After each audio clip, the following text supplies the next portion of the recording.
జనరల్‌గా first of all మనకేంటంటే మీరు చెప్పిన ఈ షష్టగ్రహ కూటమి గురించి ప్రెడిక్షన్స్ నేను చెప్పినా అని చెప్పేసి ఏదైతే అంటున్నారో ఒక చిన్న స్మాల్ కరెక్షన్. నేను చెప్పడం కాదు, అమ్మవారు లలిత అమ్మవారు ఏది గైడ్ చేస్తే నాకు ఏది కనిపిస్తే కాంబినేషన్స్ని బట్టి నేను అది చెప్పడం చేస్తాను. అది పాజిటివ్ అయినా సరే నెగిటివ్ అయినా సరే దాపరికం ఏది ఉండదు. షుగర్ కోటింగ్ అసలే చెప్పను, ఉన్నది ఉన్నట్టు చెప్పడం నాకు కొద్దిగా అలవాటు కాబట్టి మన ఆడియన్స్ కొద్దిపాటిగా అది నెగిటివ్గా తీసుకుని ఉండొచ్చు.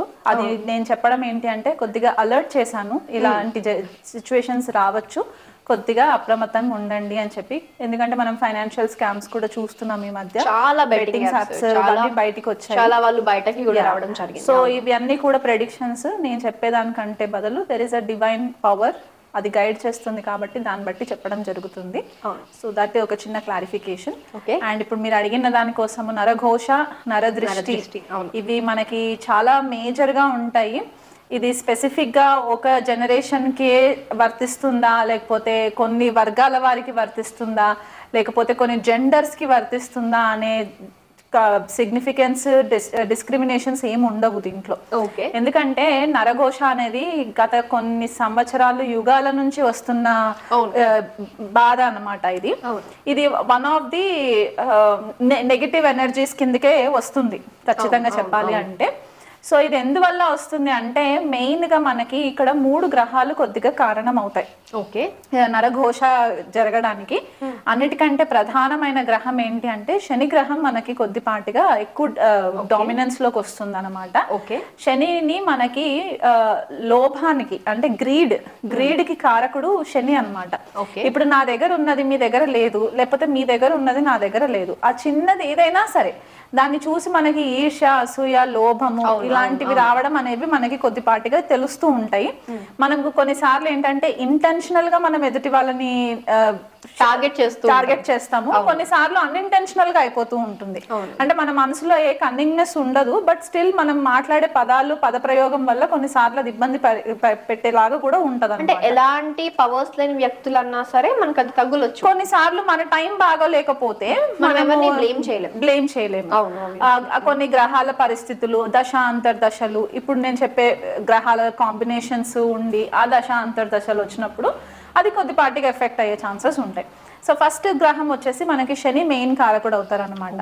అండ్ అందుకనే చూస్తే మనకి కింది స్థాయిలో ఉండే వాళ్ళు, పని వాళ్ళు ఎవరైతే ఉంటారంటే మనకి వర్క్ చేసే వాళ్ళు అవ్వచ్చు, లేకపోతే మన ఇంట్లో మేడ్స్ హెల్పర్స్ అవ్వచ్చు, లేకపోతే మనకి వర్క్ చేసే కార్ డ్రైవర్స్ అవ్వచ్చు, వీళ్ళందరినీ కూడా మాసెస్ ఎవరైతే ఉంటారో మనం సాటర్న్ తో రిప్రజెంట్ చేస్తాం అన్నమాట. సో జనరల్లీ ఇప్పుడు మనం ఒక లగ్జూరియస్ లైఫ్ లీడ్ చేస్తున్నాం అనుకోండి, మనకి ఇంత స్థాయి వాళ్ళకి కొద్దిగా వాళ్ళకు కూడా ఆశ అనేది ఉంటుంది, నేను ఎందుకు వీళ్ళలాగా లైఫ్ లీడ్ చేయలేకపోతున్నాను అనేది ఎక్కడో ఒక దగ్గర వాళ్ళకి ఆ గ్రీడీనెస్ అనేది వచ్చేస్తుంది, ఈర్ష్య, జెలసీ అనేది వస్తూ ఉంటుంది. కాబట్టి దానివల్ల మనకి ఇక్కడ సాటర్న్ తో కనెక్ట్ చేయొచ్చు అనమాట. అండ్ నెక్స్ట్ వచ్చే గ్రహము రాహు అవుతుంది. రాహు ఎందుకంటే ఎప్పుడు మనల్ని ఒక మాయలో ఉంచుతూ ఉంటారు, ఇల్యూషన్ అని చెప్తూ ఉంటాం కదా మనం రాహుకి. అంటే ఇక్కడ ఏంటంటే కొన్నిసార్లు రాహు గ్రహం ఇన్వాల్వ్మెంట్ అయినప్పుడు ఏంటంటే ఈ అనవసరమైన నెగిటివ్ ఎనర్జీస్ ఎక్కువ ఎక్స్పాండ్ అవ్వడం, ఆంప్లిఫై అవ్వడము. ఓకే, దీనివల్ల లేనిది ఉన్నట్టుగా ఊహించుకోవడం. ఎందుకంటే నరదృష్టి మన కంటికి కనిపించేది కాదు, అది జస్ట్ మనం ఫీల్ అవుతాం, ఆ ఎనర్జీని ఫీల్ అవుతాం. సో నెగిటివ్ ఎనర్జీస్ అన్ని కూడా రాహు కిందికి వస్తాయి కాబట్టి ఆ మాలిఫిక్ ఎఫెక్ట్స్ ఎప్పుడైతే ఉంటుందో దాని వల్ల మనకి కొద్దిగా ఎఫెక్ట్ అయ్యే ఛాన్సెస్. ఇప్పుడు ఈ 2 గ్రహాలు ఎవరిపైన ఎక్కువ చూపిస్తుంది అంటే చంద్రుడి పైన చూపిస్తుంది. చంద్రుడు మనకి మనకారకుడు. మనం ప్రతిసారి చెప్పుకున్నప్పుడు కూడా గ్రహాల గురించి విశ్లేషణ చేసేటప్పుడు చంద్రుడు మనకారకుడు అని చెప్తూ ఉంటాం. సో మన మెంటల్ స్టెబిలిటీ ఎట్లా ఉంటది ఏంటి అనేది చంద్రుడి నుంచి మనకి డిస్టింగ్విష్ అవుతుంది. కాబట్టి ఎప్పుడైతే ఈ రాహు శని యొక్క దృష్టి చంద్రుడి పైన పడినా, చంద్ర రాహువులు యుతి ఉన్నా, చంద్రశని రాహువులు కలిసి ఉన్నా, వీళ్ళకి ఏంటంటే తొందరగా నెగిటివ్ ఎనర్జీస్ కి ససెప్టబుల్ అయిపోతూ ఉంటారు. సో ఇక్కడ చంద్రుడు మనకారకుడు కాబట్టి ఆ మైండ్ డిస్టర్బెన్స్ అయిపోవడము, సడన్ గా డ్రైన్ అయిపోవడము. అంటే కొంతమంది ఏంటంటే ఐసోలేటెడ్ గా ఉండడానికి ఇష్టపడుతూ ఉంటారు. సడన్ గా వాళ్ళు ఎక్కడన్నా నలుగుట్లోకి వెళ్ళారనుకోండి, డిఫరెంట్ పీపుల్ కి డిఫరెంట్ ఆరాస్ ఉంటాయి.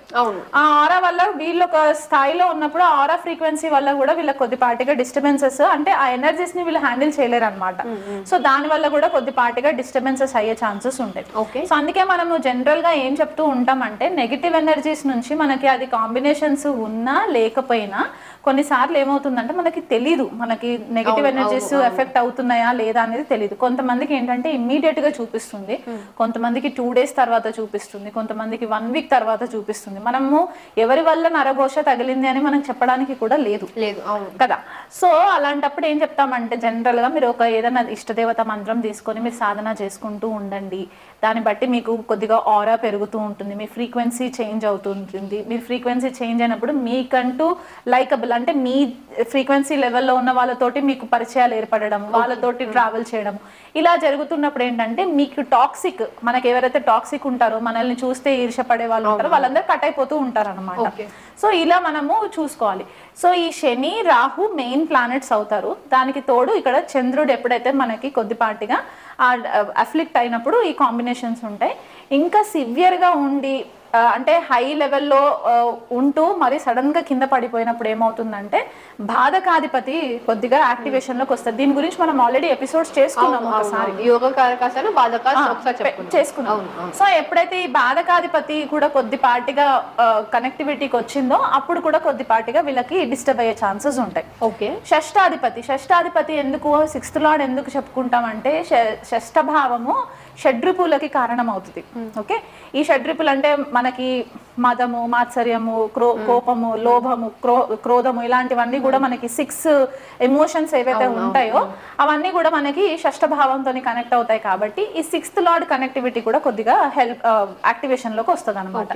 సో శని రాహు బాధకాధిపతి షష్టాధిపతి ఈ కాంబినేషన్స్ లో ఉన్నప్పుడు చంద్రుడి పైన వీళ్ళ దృష్టి పడినప్పుడు ఆ దశాంతర్దశలు వచ్చినప్పుడు కొద్దిపాటిగా మనకి ఈ నరఘోష తగలడం అనేది కనిపిస్తూ ఉంటుంది. అవి కాకుండా కొన్నిసార్లు నక్షత్రాలు కూడా చూసుకోవాలి.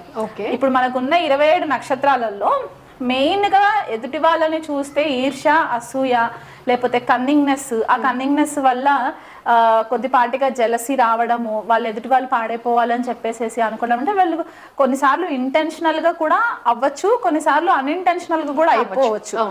అదేంటంటే మనకి జ్యేష్ఠ నక్షత్రం ఒకటి, ఆశ్లేష నక్షత్రం ఒకటి, 2 నక్షత్రాలు కొద్దిగా ప్రామినెన్స్ లోకి వచ్చేస్తాయి అనమాట. అంటే కంట్రోలింగ్ నక్షత్రాలు ఇవి, పొజిటివ్నెస్ ఎక్కువ ఉంటుంది, వీళ్ళకి జెలసీ టాక్టిక్స్ కూడా ఎక్కువ ఉంటాయి కాబట్టి దానివల్ల కొద్దిగా కనిపిస్తూ ఉంటుంది. అండ్ ఎవరికి ఎక్కువ ఎఫెక్ట్ అవుతారు దీని వల్ల అంటే రోహిణి నక్షత్రం వాళ్ళు ఎక్కువ ఎఫెక్ట్ అవ్వడానికి ఛాన్సెస్ ఉంటాయి, అనురాధ నక్షత్రం వాళ్ళు ఎక్కువ ఎఫెక్ట్ అవ్వడానికి కూడా ఛాన్సెస్ ఉంటాయి. ఎందుకంటే ఇవి చాలా సౌమ్యంగా ఉంటాయి అండ్ మనకి బ్యాక్గ్రౌండ్ లో కొన్ని పురాణిక్ స్టోరీస్ కూడా కనెక్ట్ అయి ఉంటాయి కాబట్టి నక్షత్రాలకి అవి కన్సిడరేషన్ లోకి తీసుకున్నప్పుడు మనకి క్లారిటీగా తెలుస్తుంది అనమాట ఈ నక్షత్రాల వల్ల ఎక్కువ ససెప్టబుల్ ఉంటారు అని. సో ఇది బేసికల్ గా మనము ఎప్పుడైనా చూసుకున్నప్పుడు ఈ నరఘోష చిన్న చిన్న రీజన్స్ ఉంటాయి. ఎలాగంటే మీ హెయిర్ కొద్దిగా వేవీగా ఉండే ఎదుటి వాళ్ళ హెయిర్ సిల్కీగా ఉంటే దానికోసం కూడా నా హెయిర్ ఇలా లేదు అని చెప్పి అనుకోవడం కూడా జెలసీ. మీ కాంప్లెక్షన్ బాగుంది, ఎదుటి వాళ్ళ కాంప్లెక్షన్ బాగాలేదని వాళ్ళు మిమ్మల్ని చూసి ఇష్టపడడం ఇది ఒకటి. లేదా ఫైనాన్షియల్ గా చాలా మంది సడన్ గా ఏమి లేని స్థాయి నుంచి కష్టపడి పైకి ఎదుగుతూ ఉంటారు. వాళ్ళని చూసి ఈర్షపడి అరే వీళ్ళు ఎంత బాగా సంపాదించేసుకొని బాగున్నారు అని అనుకున్నా సరే సడన్ గా వాళ్ళు లాసెస్ లోకి వెళ్ళిపోవడము. సో మనకి పూర్వం ఏం చెప్పేవాళ్ళంటే మన ఫ్యామిలీ మ్యాటర్స్, మన ఫైనాన్షియల్ మ్యాటర్స్ ఇవన్నీ కూడా వీలైనంత మట్టుకు దాన్ని సీక్రసీగా అంటే ప్రైవేట్ గా పెట్టుకోవాలి అని చెప్పేసి ఏదైతే చెప్తూ వచ్చారో మన పెద్దవాళ్ళు, మనం ఎలాగైతే జనరేషన్ ఇవాల్వ్ అవుతూ ఉన్నదో ఈ ఎవల్యూషన్ లో మనం ఏం చేస్తున్నామంటే ఎదుటి వాళ్ళకి అన్ని కూడా షో ఆఫ్ చేసేస్తున్నాం. ప్రతిదీ కూడా మనము వీడియో రికార్డింగ్ చేసేసుకొని పబ్లిక్ లో పెట్టేసుకోవడము, ఆ రీల్స్ కోసము లేకపోతే ఆ అటెన్షన్ కోసము మనం ఎప్పుడైతే అటెన్షన్ సీక్ చేస్తూ ఉంటామో ఇక్కడ మనకి తెలియకుండానే మనము చాలా మట్టుకు ఈ ఎన్వి, జెలసీ, ఈ నరఘోష ఇవన్నీ కోరి తెచ్చుకున్న ప్రాబ్లమ్స్ అనమాట. దీనికి ఎవ్వరు రెస్పాన్సిబుల్ కాదు, మనమే రెస్పాన్సిబుల్ మన ప్రాబ్లమ్స్ కి. ఎందువల్ల అంటే ఇవి చేయకుండా మనం గుప్తంగా పెట్టుకున్నాం అనుకోండి మన పర్సనల్ మ్యాటర్స్ ని, ఎవరికైనా ఎలా తెలుస్తుంది? తెలియదు కదా. మీరు ఎంత బ్యాంక్ బ్యాలెన్స్ ఉంది అనేది మీరు పబ్లిక్ లోకి వచ్చి నేను ఇన్ని కోట్లు సంపాదిస్తున్నాను అని చెప్పుకుంటేనే తప్ప ఎవరికి తెలియదు. అలాగనమాట. సో వీలైనంత మట్టుకు మీరు నరఘోష నుంచి అవాయిడ్ అవ్వాలి అనుకుంటే కొన్నిసార్లు మీ పర్సనల్ మ్యాటర్స్ పబ్లిక్ లో పెట్టకండి. ఇది కాన్స్టెంట్ గా నేను చెప్పే పాయింట్ అనమాట. కొన్ని కన్సల్టేషన్స్ కి వచ్చినప్పుడు కూడా నేను వాళ్ళని అలర్ట్ చేస్తాను, ఈ టైమ్స్ లో మీరు కొంచెం కేర్ఫుల్ గా ఉండండి, పబ్లిక్ లోకి ఎక్కువ రాకండి అని చెప్పేసి చెప్పడం అనమాట. ఎందుకంటే మనకు తెలుస్తుంటది ఏ టైంలో ఏంటి అని. కొంతమంది తొందరగా డ్రైన్ అయిపోతూ ఉంటారు. చిన్న పిల్లలు కాన్స్టెంట్ గా ఏడుస్తూ ఉంటారు. చిన్న పిల్లలకు తొందరగా కనెక్ట్ తగులుతూ ఉంటుంది, ఎందుకంటే వాళ్ళ ఆరా వీక్ ఉంటుంది. వాళ్ళు డిస్టర్బెన్స్ ఎక్కువ హ్యాండిల్ చేయలేరు అనమాట. ఎక్కువ లైట్ అండర్ ఉన్నా కూడా వాళ్ళకి కొద్దిపాటిగా డిస్టర్బ్ అయిపోతూ ఉంటారు. హెవీ ఎనర్జీస్ ఉన్నప్పుడు డిస్టర్బ్ అవుతుంటారు. ఫంక్షన్స్ కి ఎక్కడికి వెళ్ళినా తీసుకెళ్ళినా కూడా డిస్టర్బ్ అయిపోతూ ఉంటారు. సో ఇలాగనమాట. అండ్ వాళ్ళకి నెగిటివ్ స్పిరిట్స్ కూడా కొన్నిసార్లు తొందరగా అట్రాక్ట్ అవ్వడానికి కూడా ఛాన్సెస్ ఉంటాయి చిన్న పిల్లలకి.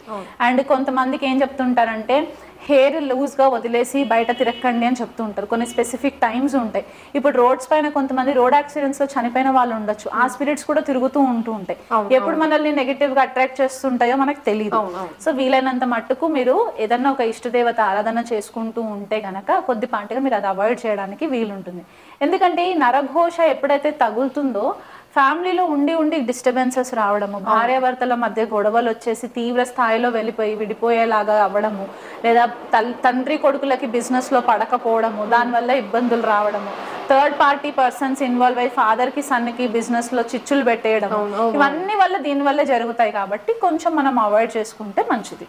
ఇప్పుడు మేడం మీరు నరఘోష అంటున్నారు, నరఘోష నరదృష్టి రెండు కూడా సపరేట్ గానే ఉంటాయా, లేకపోతే రెండింటికి ఒకటే మీనింగ్? ఘోష అంటే ఏంటి, మనం కాన్స్టెంట్ గా ఒకటే మ్యాటర్ తోటి అబ్బా వాళ్ళు చాలా బాగున్నారు, అబ్బా వాళ్ళు చాలా బాగున్నారు అని మనం రెగ్యులర్ గా అదే అంటుంటే అది ఒక రకంగా ఘోష. అది ఆత్మ ఘోషిస్తూ ఉంటుంది, ఎదుటి వాళ్ళని చూసి ఈర్ష్యతో ఘోషిస్తూ ఉంటుంది. కాబట్టి దాన్ని నరఘోష అంటాం. నర అంటే మనిషి. సో నరుడు ఘోషిస్తున్నాడు కాబట్టి దాన్ని నరఘోష అన్నారనమాట. నర దృష్టి అంటే ఏంటి అంటే నరుడు చూసే దృష్టి. ఆ దృష్టి ఎలాంటి చూపు, ఆ చూపు ఎలా ఉంది, ఆ చూపు బాగుందా లేకపోతే చెడిపోవాలని కోరుకుంటుందా, ఇలాగనమాట. దీంట్లో మళ్ళీ రెండు రకాలుగా ఉంటాయి. అది వాక్ బాధ అని ఒకటి ఉంటుంది, లేదా దృష్టి బాధ. దృష్టి బాధ అంటే చూపు బాధ, చూపు వల్ల వచ్చే బాధ. వాక్ బాధ అంటే మాట వల్ల వచ్చే బాధ. గాసిప్స్ చేస్తూ ఉంటారు, ఒకరిపైన ఒకరు వెళ్ళి చెప్తూ ఉంటారు. అది ఎందువల్ల చెప్తారు, ఈర్ష్య అసూయతో వెళ్ళి చెప్తారు. కాబట్టి ఇలా సెపరేటివ్ గా టర్మినాలజీ ఒకటే, కాకపోతే దాన్ని మీనింగ్స్ ఇలా ఉంటాయి అన్నమాట, కొంచెం డిఫరెంట్ గా. వృషభ రాశి వాళ్ళకి, వృషభ లగ్నం వాళ్ళకి ఈ నరఘోష ఎలాంటిగా అంటే కాంబినేషన్స్. మనకి తృతీయాధిపతి చంద్రుడు ఒకవేళ నీచలో ఉండి సప్తమంలో వృశ్చిక రాశిలో పడిన, అంటే ఇక్కడ వృషభ రాశికి చంద్రుడు కొన్నిసార్లు రాశి లగ్నం వేరు. లగ్నం వృషభ లగ్నం అయ్యి తృతీయాధిపతి చంద్రుడు సప్తమంలో ఉంటే వృశ్చిక రాశి అవుతుంది. అదే చంద్రుడు వృషభ రాశిలో ఉంటే వృషభ రాశి అవుతుంది.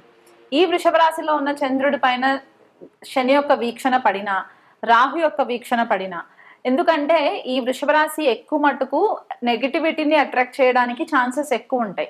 ఎందువల్ల అంటే కృతికా నక్షత్రము, రోహిణి నక్షత్రము, మృగశిర ఉంటే రోహిణి ఎక్కువ ఛాన్సెస్ అన్నమాట వీళ్ళకి. రోహిణి వాళ్ళకి తొందరగా నరఘోష అట్రాక్ట్ చేయడానికి, ఎందుకంటే వీళ్ళు ఎక్కడ కాలు పెడితే వీళ్ళకి అక్కడ గుడ్ లక్ ఫేవరబుల్ గా ఉంటుంది. కాబట్టి ఏం లేని స్థాయిలో ఉన్నా సరే వీళ్ళు అకస్మాత్తుగా ధనం కూడా అర్థించుకునే ఛాన్సెస్ ఉంటాయి. కాబట్టి వీళ్ళని చూసినా కూడా కొద్దిపాటిగా జెలసీ ఫీల్ అవుతూ ఉంటారు అనమాట చాలా మట్టుకు.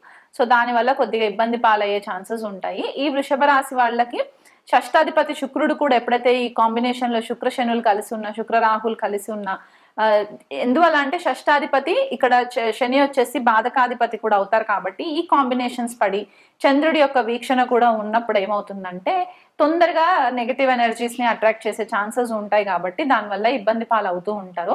జనరల్ గా ఈ నెగటివ్ ఎనర్జీస్ ఉన్నప్పుడు ఏంటంటే మీరు వృషభ రాశి వాళ్ళకి వీళ్ళు ఉండే గృహ వాతావరణంలో చాలా మెంటల్ పీస్ ఉండాలని కోరుకుంటారు. కాబట్టి మీకు ఏమాత్రం ఇంట్లో డిస్టర్బెన్సెస్ ఉంటే గనక వీలైనంత మట్టుకు ప్రతి రోజు కూడా కళ్ళుప్పు తోటి ఇల్లు క్లీనింగ్ చేసుకోవడము, ఫ్లోర్ వాటర్ పైన వేసేసి క్లీన్ చేసుకోవడము, బాత్రూమ్స్ క్లీన్ గా పెట్టుకోవడము రెగ్యులర్ గా. బాత్రూమ్స్ లో కూడా ఒక బౌల్లో కళ్ళుప్పు వేసేసి ఒక 2-3 లవంగాలు వేసేసి అమావాస్య రోజు పెట్టుకొని మళ్ళీ అది పౌర్ణమికి క్లీన్ చేసేసుకొని మళ్ళీ పౌర్ణమిలో మళ్ళీ ఫ్రెష్ గా పెట్టుకోవడము. ఇలా ఎవ్రీ 15 days కి ఒకసారి కళ్ళుప్పు బాత్రూమ్స్ లో ఉన్న క్లీన్ చేసేసుకొని పెట్టుకోవడం వల్ల కూడా కొద్దిపాటిగా నెగిటివ్ ఎనర్జీస్ ని అవాయిడ్ చేయడానికి హెల్ప్ అవుతుంది. లక్ష్మీదేవి ఆరాధన రెగ్యులర్ గా చేసుకోవడము. లక్ష్మీదేవి కంటే ఇంకా మేము లక్ష్మీదేవి ఆరాధన కంటే కూడా దుర్గాదేవి ఆరాధన చేసుకుంటాం అనుకున్నా కూడా ఇబ్బంది ఏం లేదు. దుర్గా సప్తశతి పారాయణం చేసుకోవడము, అరగల స్తోత్రం పారాయణం చేసుకోవడము శత్రునాశనం కోసము, అండ్ పంచముఖ ఆంజనేయ స్వామి పూజ చేసుకోవడము రెగ్యులర్ గా. ఓకే, ఆ అంతర్దశలు వచ్చినప్పుడు ఇంకా ఫేవరబుల్ గా ఉండాలి అని అనుకుంటే గనక మీకు దగ్గరలో ఉన్న ఆలయంలో ప్రతి మంగళవారము ఆంజనేయ స్వామికి ఆకు పూజ చేయించుకున్నా కూడా బాగుంటుంది. అండ్ అదే విధిగా హనుమాన్ చాలీసా రెగ్యులర్ గా పారాయణం చేయడం ఉదయం సాయంత్రం రెగ్యులర్ గా చేసుకున్నప్పుడైతే కూడా మీకు కొద్దిపాటిగా ఆ మనోధైర్యం రావడము, ఈ శత్రువు పైన విజయం సాధించడము, నరఘోషకి దూరంగా ఉండడానికి కూడా మీకు హెల్ప్ అవుతుంది.